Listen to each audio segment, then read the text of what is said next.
Minhy xin chào tất cả các bạn trong cái chia sẻ cuối tuần. Bước vào cái tháng 8 là cái tháng nóng đỉnh điểm của mùa hè ở Hàn Quốc.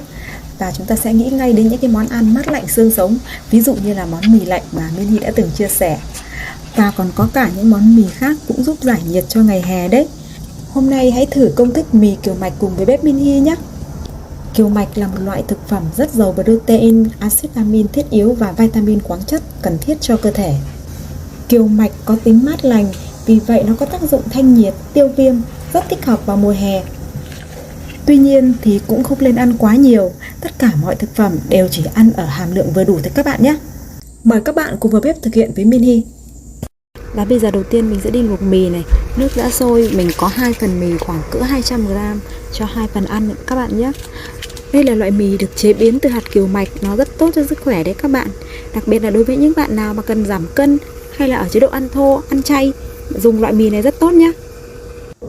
Và mình sẽ luộc mì trong vòng 3 đến 5 phút thôi. Và trong lúc luộc thì mình sẽ dùng đũa khuấy đều như thế này để cho nó tránh bị dính bết các bạn nhé. Đây là mì đã luộc sau 45 phút, nó đã chín tới. Mình sẽ đổ ra một cái rổ và xả với vòi nước lạnh. Liên tục xả cho nó sạch, cho nó hết đi những cái tinh bột còn sót lại nhé các bạn.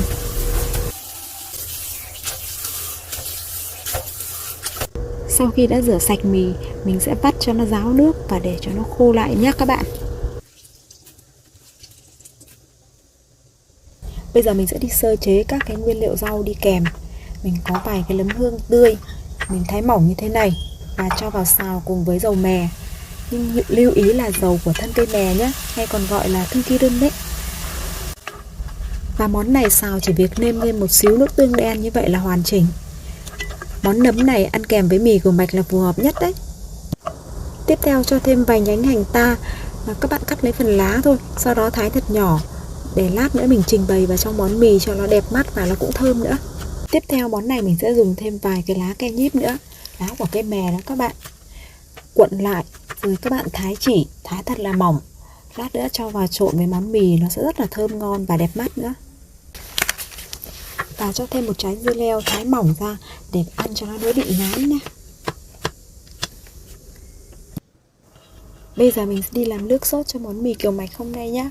Món nước sốt này cũng đơn giản thôi. Mình có một vài trái ớt tươi, ớt xanh và ớt đỏ. Các bạn băm nhỏ, bỏ hạt đi.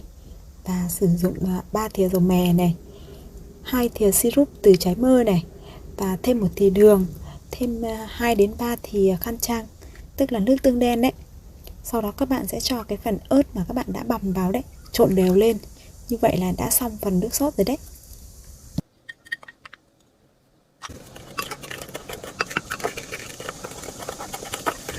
Và với món mì kiều mạch trộn hôm nay ấy, cho nó phong phú thêm, các bạn có thể lựa chọn thêm 1-2 trái trứng.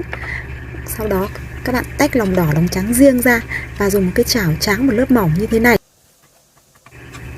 Khi tráng xong trứng thì mình sẽ thái dài trứng ra để lát nữa mình trình bày lên cái đĩa mì cho nó vừa đẹp mắt vừa ngon miệng nhé.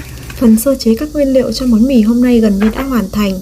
Bây giờ mình cho thêm vài tề hạt mè, mình sẽ cho vào máy xay nhẹ nhẹ cho nó gần như nhuyễn ra như thế này, để lát nữa mình trộn với món mì nó rất là thơm ngon các bạn nhé.